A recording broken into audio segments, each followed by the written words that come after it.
A mechanic trusted to make sure that the planes you ride in are working correctly is now accused of intentionally disabling critical flight instruments.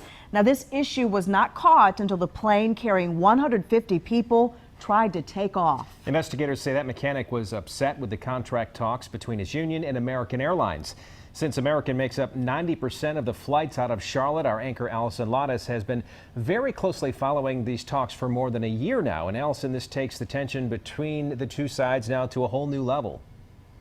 Oh, absolutely. And authorities say the mechanic sabotaged that plane with foam and super glue, tampering with the system that tells pilots crucial information like how fast the plane is flying. For passengers eager to get to their destination, there's nothing worse than a flight delay for maintenance. Of course you get frustrated, but there's nothing you can do. Safety first. Federal air marshals say in July, Abdul Majid Maroof Ahmed Alani, an American Airlines mechanic in Miami who is supposed to fix planes, disabled an aircraft on purpose because he was upset over contract talks with the airline. When pilots tried to take off for the Bahamas with 150 passengers on board, court documents say they found an error related to the air data module system, which in part reports aircraft speed, pitch, and other critical flight data. Authorities say surveillance cameras captured Alani approaching a plane for approximately 7 minutes. And when questioned, Alani admitted that he inserted a piece of foam into the ADM's inlet where the line connects and that he applied super glue to the foam. The 150 passengers had to go back to the gate and get on a new plane. Very annoyed. Yes, he needs to be accountable for that sort of action.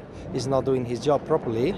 Put everybody on risk. American Airlines sent me this statement today saying in part, at American, we have an unwavering commitment to the safety and security of our customers and team members, and we are taking this matter very seriously. The mechanics union say they are too, posting online today, these allegations, if true, are extremely disturbing. We continue to be unequivocally dedicated to ensuring the safety of the flying public. And the mechanic told authorities he didn't intend to harm passengers, but thought putting that plane out of service would give him the chance to earn overtime. He faced a federal judge today, and late this afternoon I learned from American Airlines he's been suspended from the job. And I hope more than that. He didn't want to hurt people, but very possibly people, Allison, could have been hurt. I know you've been reporting on the negotiations between American and the unions, and American even sued, saying the unions were purposefully slowing things down. So where do those talks stand now?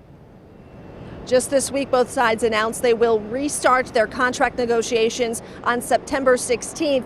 But the mechanics are not the only airline employees in the middle of contract talks with American Airlines. In fact, I just spoke with the pilots union coming up at 5:30, their number one concern and what they say must happen before they will fly the 737 MAX jets that are now grounded after 2 deadly crashes. Scott? All right, Allison, thank you very much.